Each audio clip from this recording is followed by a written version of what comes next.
Hi there, John here. Just wanted to record this video just to tell you about the weekend I've just had.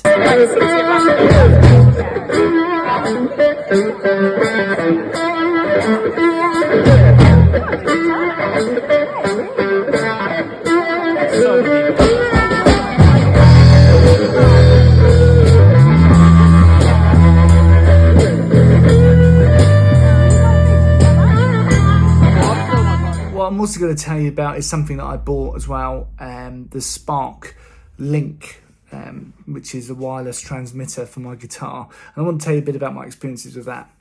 Anyway, it's Monday morning. Last Friday, I had the opportunity to go with a bunch of buddies down to the Gibson Garage in London. I've been itching to go for ages. One of the things that has been a little bit of a conundrum in my head is, why do I love the sound of a Les Paul in some of my favourite bands, but why have I never connected with one? Why have I never really got to grips with, I recently bought a Strat, picked it up, loved it, I had to have it. Never ever had that experience with a Les Paul, a Gibson Les Paul. And for that matter, even an Epiphone Les Paul. And there is a video on my YouTube channel about the Epiphone Les Paul Modern. Anyway, so I had this opportunity to walk into this store that had like 150 of these beautiful guitars, and not just Les Pauls, but flying around the top of the top of the shop. They're trying to simulate the way it looks in the factory when they're drying the paint on these guitars. So these guitars are literally on not a conveyor belt, but like on a they're hanging down from a conveyor, if that makes sense, and so they're constantly circulating around the store. And I had an opportunity to try loads of different guitars, and the guys at Gibson Garage, big shout out to Chris at the Gibson Garage, they were just so brilliant in just saying, look, whatever you want to try, just give it a go. We don't mind. We have to wait for the conveyor, but once you've got it down, it's fine. And they were so kind and allowed me to just try lots of different things. And they enabled me to feel like I could ask a bunch of stupid questions about Les Pauls. And I learnt loads of things about how the tone is affected on a Les Paul. So a Les Paul with a perhaps less weight, less dense wood would sound brighter than that of something with more a denser body on it, for example. And I kind of knew that, but I'd never really explored it in detail. And asked lots of questions. I even got a chance to play guitars that were like £10,000 in value, different pickup configurations. I looked at some relic guitars, I looked at some new guitars, I tried out some Epiphone guitars. Absolutely wonderful. And my friends, Drew, Gary and Clive were with me as well, and we were all trying out different guitars and stuff, and they were so lovely in the shop. So if you haven't been there, please go. Then later on in the day, we went over to Guitar in Camden, and again, Guitar, a really wonderful chain of stores, and everyone that I've been in, always very friendly, always very happy to let you try whatever you want to try out. And again, we tried lots of different guitars out, but I wasn't after a guitar. I wanted to get myself some kind of radio transmitter for my guitar, so that I didn't have to mess around with leads all the time.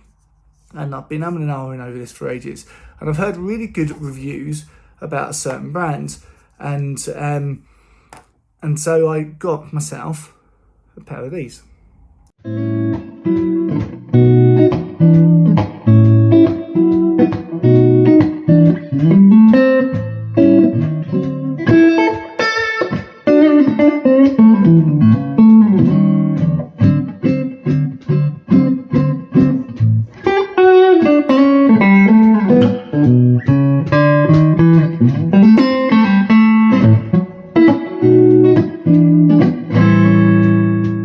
This is the Spark Link, and you'll be familiar with the Spark amplifiers.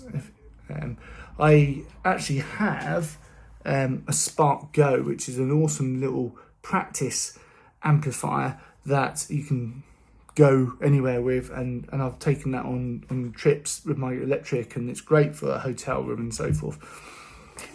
So what about these? What are these going to be like?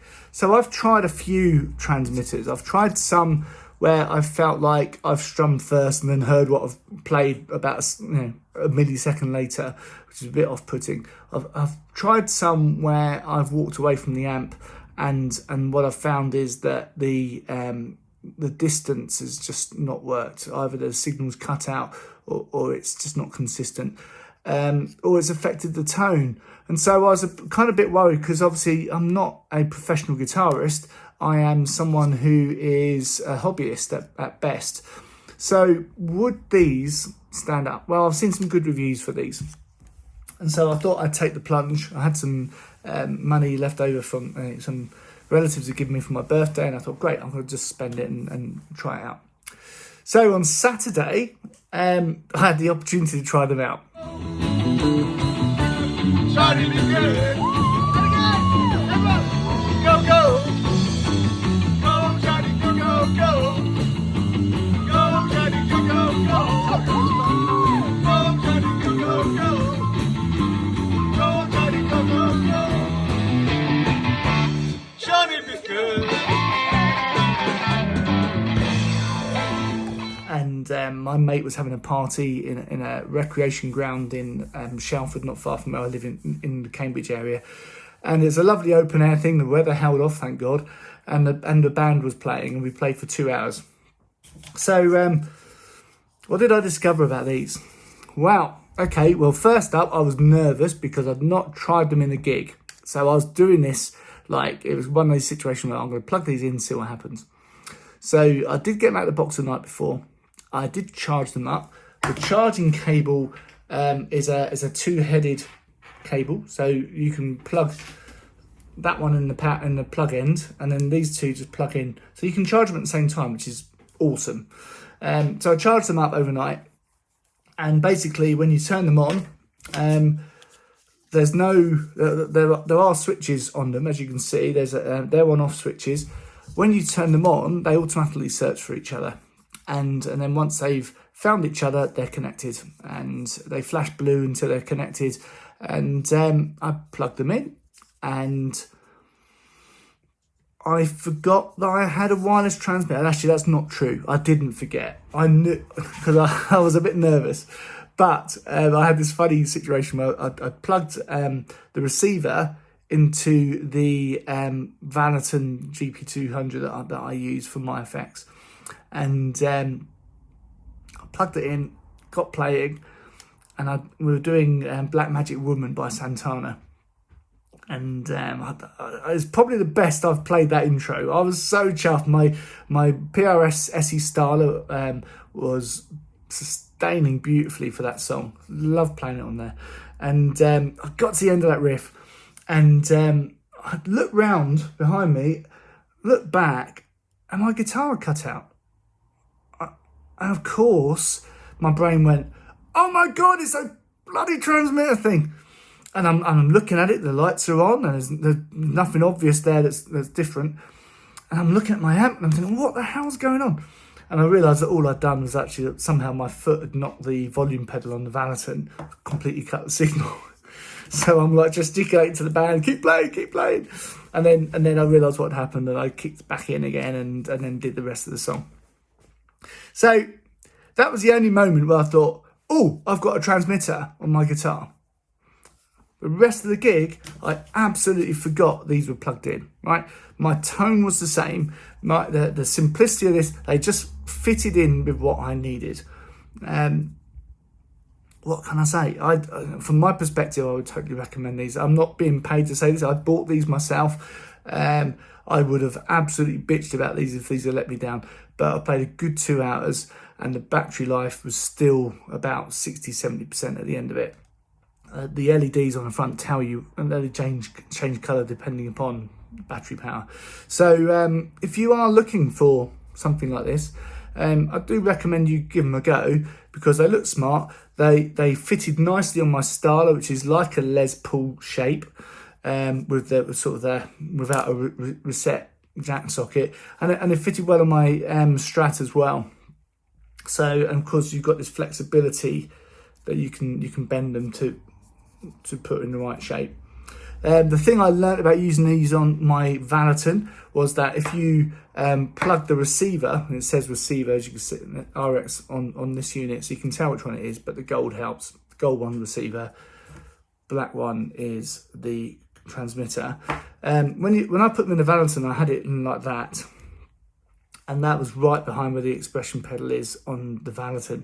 So my learning there was my tip of my foot kept touching it like that, which is why I thought initially I'd done something. So I think what I would do is I'd probably go and just tuck it out of the way like that. So that's the learning from that perspective. By no means an issue with this. It'd be the same issue with any bug-like transmitter system. So there you go. Totally recommend this.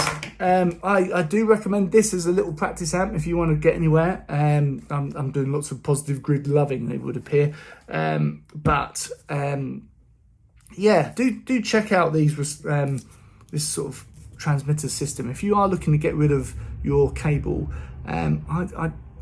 this is like day 4 of having these, but I'm really impressed with what I've seen so far, and I'm really pleased because I feel like I can really trust these. Okay, great weekend. I hope you've had a great weekend. And if you have tried these or the Spark Go, please make a comment and let me know what your experience has been. Maybe you've had these a bit longer, they've not long been out, and maybe there's something I need to be aware of. Maybe what are they like on a longer term basis? This is just a very, it's almost like a hands-on review, really. But so far, so good. Okay, let me know what your thoughts are, and I hope to hear from you. Bye for now.